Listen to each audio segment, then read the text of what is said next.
नमस्कार।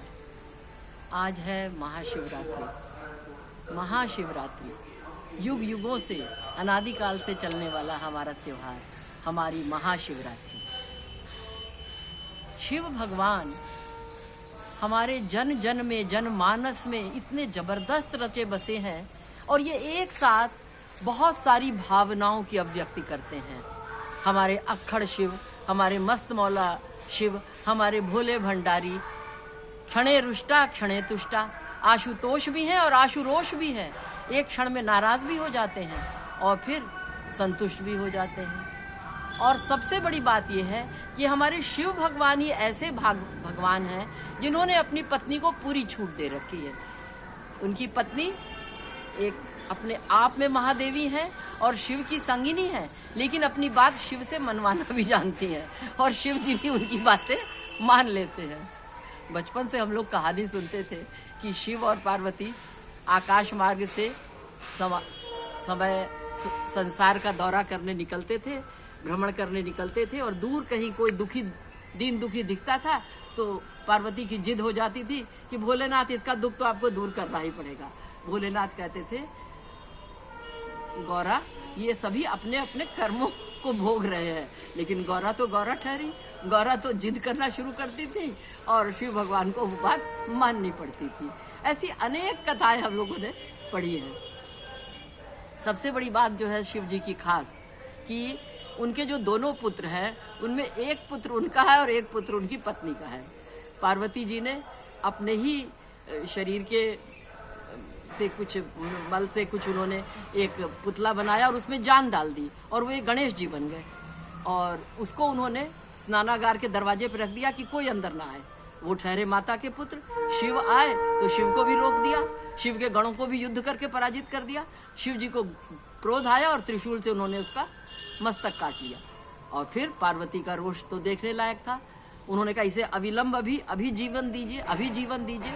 फिर शिव भगवान ने हाथी का मस्तक लगा के गणेश भगवान को जीवित किया और उनको आशीर्वाद दिया कि सबसे पहले तुम्हारी पूजा की जाएगी, मेरी पूजा से भी पहले, किसी भी देवता की पूजा के पहले तुम्हारी पूजा की जाएगी। एक ऐसे भगवान जो आम आदमी के मन में बसे हुए हैं, उन्हें न जेवर पहनने हैं न रेशमी वस्त्र, वो तो बस भभूत रमा के खुश हैं और जन जन उसमें अपनी छवि देखता है। हर कोई शिव भगवान से आइडेंटिफाई करता है और जने कहाँ कहाँ इनके स्थान है। हम भागलपुर के हैं, हमारे यहाँ एक बहुत बड़ा जीवंत तीर्थ है बाबा बूढ़ानाथ, जो गंगा के तट पर बसा हुआ है। थोड़ा आगे चले, सुल्तानगंज के बगल में भी उत्तर वाहिनी गंगा बहती है और वहाँ अजगैबी नाथ है, जो बीच गंगा के बीच में उभरी हुई चट्टान पर एक अजगैबी नाथ का विशाल मंदिर है और वहीं से लोग जल उठाकर और फिर बाबा बैजनाथ के यहाँ जाके जल चढ़ाते हैं। ये तो हमने अपने बिहार की बात की। और यहाँ उत्तर प्रदेश में पूरा महादेव जाने के लिए बम भोले के नारे लगने शुरू हो जाते हैं और सब लोग अपनी कांवड़ ले ले करके चल पड़ते हैं। आज कितने ही शिव जो हैं हमें दिखाई देते हैं। दक्षिण भारत में रामचंद्र जी ने शिव जी की आराधना की और तब समुद्र पर विजय पाने का संकल्प दृढ़ किया। बालुका राशि से भगवान ने शिव जी की प्रतिमा बनाई, शिव जी का शिवलिंग बनाया और तभी उसका नाम रामेश्वर पड़ा।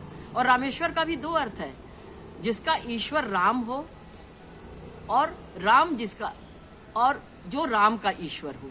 ये दोनों अर्थों में रामेश्वर शब्द की अभिव्यंजना की जाती है।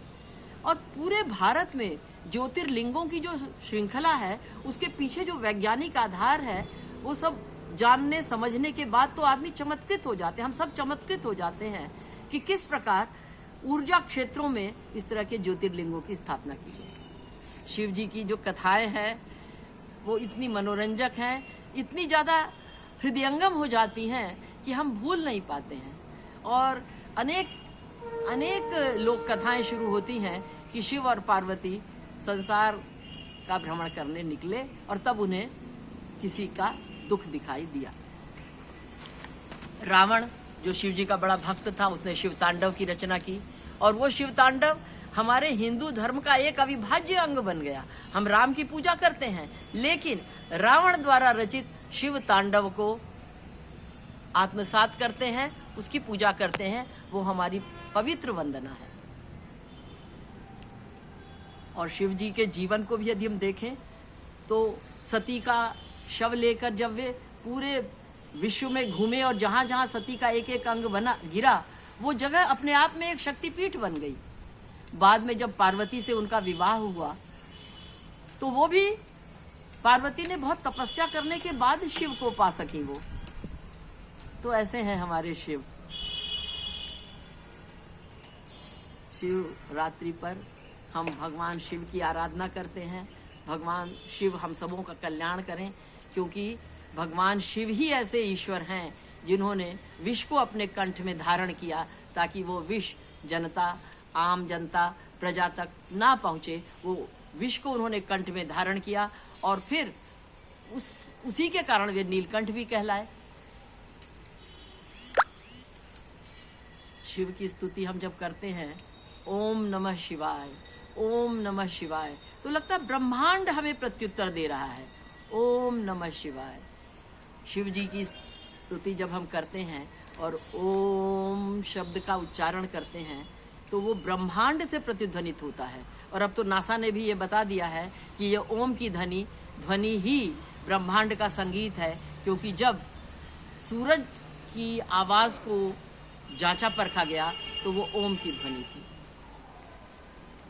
हम महाशिवरात्रि में महादेव, हमारे महादेव शिव की आराधना करते हैं, उन्हें जल चढ़ाते हैं, उन्हें धूप दीप अर्पित करते हैं, उन्हें बेलपत्र चढ़ाते हैं, उन्हें आक धतूरा और भांग का भोग लगाते हैं। इनका भोज्य पदार्थ, इनको दिए जाने वाले नैवेद्य सब इन्हीं की तरह अनूठे हैं। हे शिव भगवान हमारी रक्षा करें और हम सब उनके चरणों में विनत हैं। नमस्कार।